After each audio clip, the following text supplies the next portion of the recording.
The Mercedes-Benz C-Class was our standout contender at Drive Car of the Year in 2014, taking out the category win for the best luxury car under $60,000 and the overall prize as the 2014 Drive Car of the Year.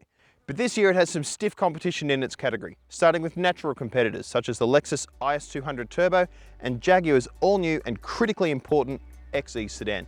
We've also brought along Holden's Calais V to give the value pack contender one last crack at the luxury car title. The Mercedes-Benz C-Class is the car to beat in this segment. Easily the best-selling model in its class, it also sets the benchmark for equipment and luxury in this category. It's not the fastest, the sharpest, cheapest, or most dynamic car in its class, but it is a well-rounded package that feels genuinely special.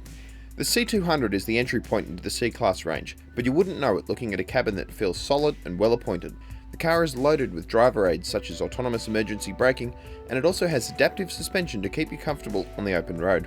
Quiet and refined with a surprising turn of performance from its turbocharged engine, the Mercedes-Benz C200 is a difficult car to top. That hasn't stopped Jaguar from having a go. The XE is the brand's answer to the C-Class, a car that Jaguar claims is the most dynamic in its segment. And they're not far off the mark, as this car was easily the most nimble here, with sharp steering and quick reactions that made it a pleasure to drive. The Jaguar's diesel engine offers plenty of go, along with an ownership package that requires the car to be serviced just once every 2 years. Impressively efficient, the diesel model naturally lacks the brio of a petrol alternative, an area Jaguar is working on with an upcoming family of new engines.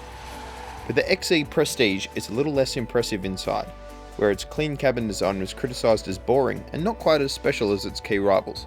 It's also short on rear seat space, and customers are asked to pay extra for features such as adaptive suspension that are standard on the C-Class. Holden's Calais V is an outlier here.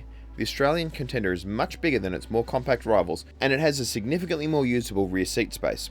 It also rides beautifully on the open road, soaking up long-distance driving with ease, but the Holden's dynamics are hurt by its size, and its old-school petrol V6 engine is no longer impressive. Big and thirsty, the motor is a simple solution that plainly isn't as good as a modern turbocharged unit. The Series 2 Calais V also lacks the driver aids offered by its key rivals, and its cabin is significantly less impressive. The Lexus also feels slightly dated on the inside, where it has a beautifully finished if slightly cluttered cabin.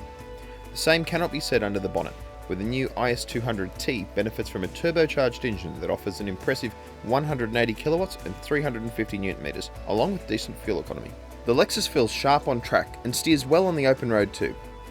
It also has plenty of tech, including autonomous emergency braking, fitted as standard. And the winner of Drive's best luxury car under $60,000 for the second year running is the Mercedes-Benz C200. The Mercedes-Benz C200 is the complete package and a car that took a unanimous victory over strong competition. It was our overall champion in 2014, bringing a new level of luxury to the entry-level prestige class. It's very easy to understand this car's appeal. You jump into the car and take in a cabin that looks as though it costs more than $100,000 rather than the 50 or 60 grand that this car costs. It's a very impressive place to be, with beautiful materials and a fine execution that really leaves its rivals behind. C200 is a lovely place to be on the open road. It's easily the quietest car in its category, and it rides beautifully as well. It has that effortless grace that luxury cars really aspire to, that ability to just flow down the road and take in your surroundings without being disturbed by bumps and wind noise and road noise and things like that. It isolates you a little bit, and it just welcomes you into a space that just lifts your mood and makes you feel a little bit special. The C200 isn't the most dynamic car in its class. The Jaguar and the Lexus particularly are a little bit sharper. They're more fun to drive around a track and to hustle down an open road. While there are cars in its class that do some things better than the C-Class, this is a well-rounded, complete car. It's easy to see why it was our overall car of the year in 2014 and our best luxury car under $60,000 this year. For affordable luxury, the Mercedes-Benz C200 remains the car to beat.